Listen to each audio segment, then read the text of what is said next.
Hello and welcome, friends. My name is Puja Singh. You can call me Puja. My pronouns are they, them, and I'm so excited to be here with you today. We're going to be talking about manifestation, creation, bringing things into existence in our own lives. So let's get into it. So I wanted to start off talking about how manifestations come into this world, whether it is something we're speaking, something we're doing, something we're creating, whether it's a meal you make, a song that you write, a painting that you make, a house that you build, whatever it is, everything that exists in this world in some kind of physical form, even words, even though they don't have what we often acknowledge as a physical form, they do still have a form in this world. So everything starts from the most subtle layer and then comes from the most subtle and becomes more and more gross until it actually manifests.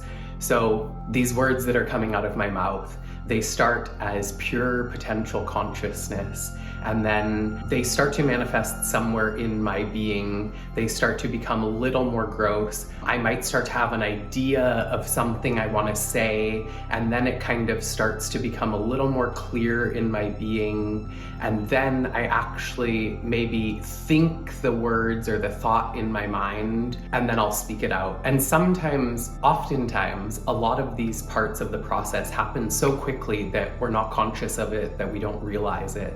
So the more we can start to notice this path that everything takes, coming from the subtle and moving to the gross, then we can start to work more intentionally and we can start to create anything that we want.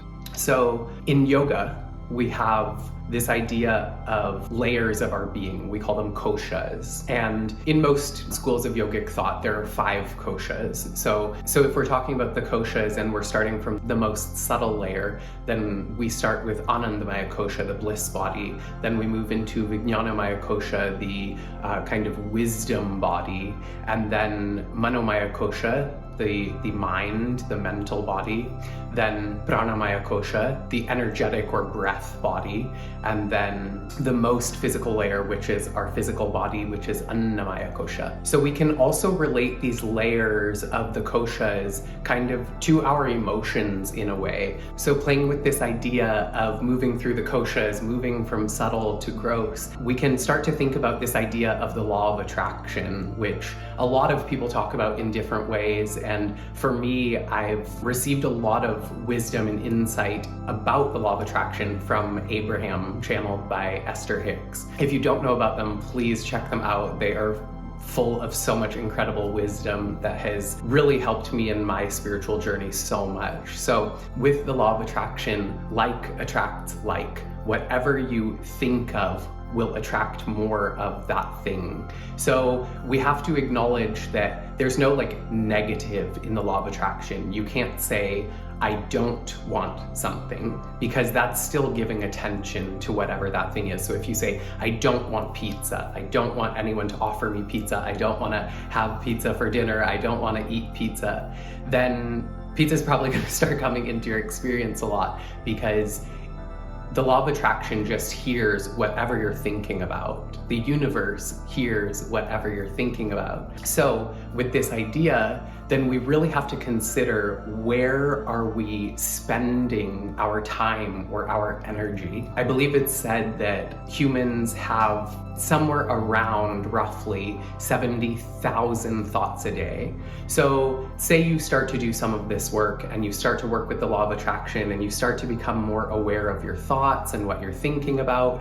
So you really consciously, spend some time, whether it's 5 minutes or 10 minutes or 30 minutes or an hour or more, and you think about all of the things you want. Maybe you want pizza, so you think about pizza. And the more you start to think about pizza, then you'll think about, oh, this one time when I went on that trip and we went to this pizza place, I had that really delicious pizza there. And then you'll think about the time when you went out with your friend and you ate a whole pizza between the two of you. And all of these different ideas and memories and thoughts will come up around pizza. And then eventually, I mean, if you keep kind of collecting those thoughts, if you keep focusing your attention on it, and we have to acknowledge too that it's not just conscious attention, it's also unconscious attention or subconscious attention.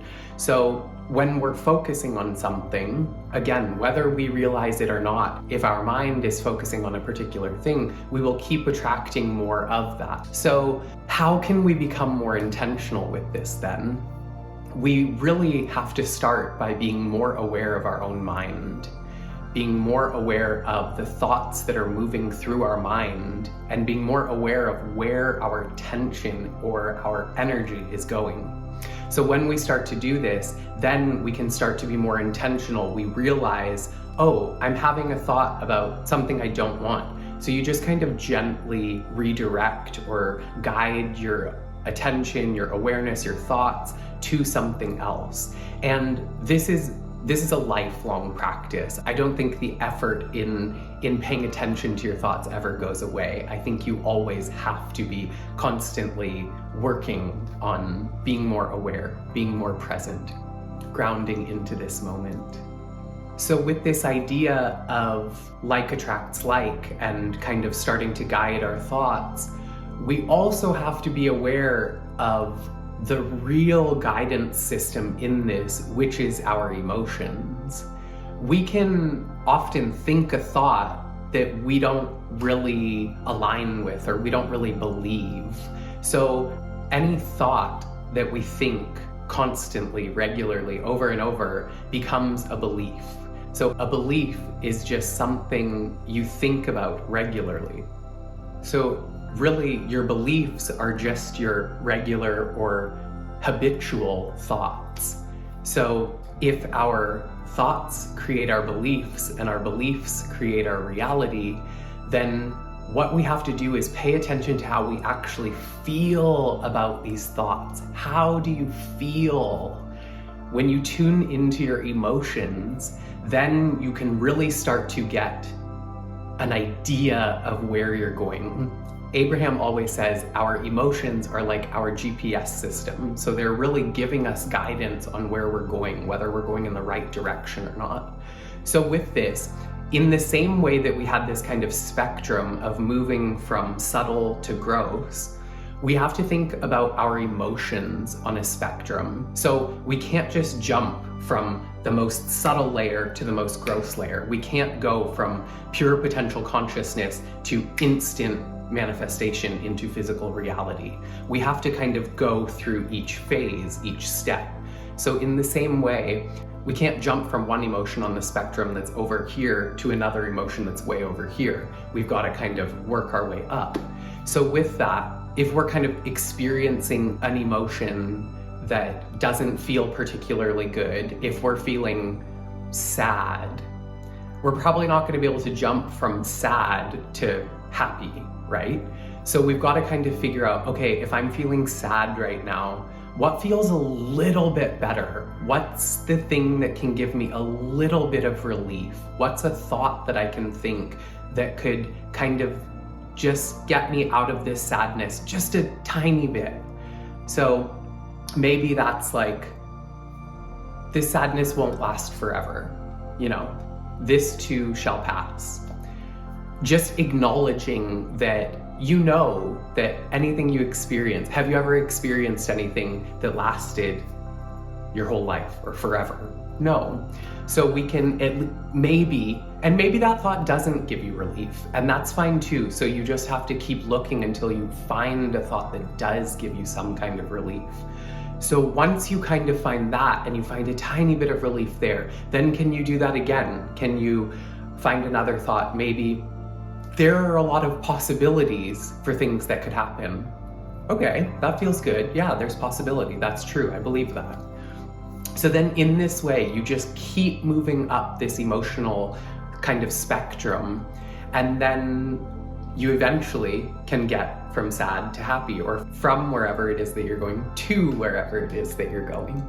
So I think another thing to be aware of in this process is that as we're becoming more aware of our thoughts, and then becoming more aware of our beliefs and kind of seeing how those beliefs create our reality, then we really have to make sure that when we're trying to manifest something, when we're thinking about what we want, that we're coming from a place of abundance. If we come from a place of lack, we're going to cut ourselves off from the ability to receive whatever it is that we're trying to manifest.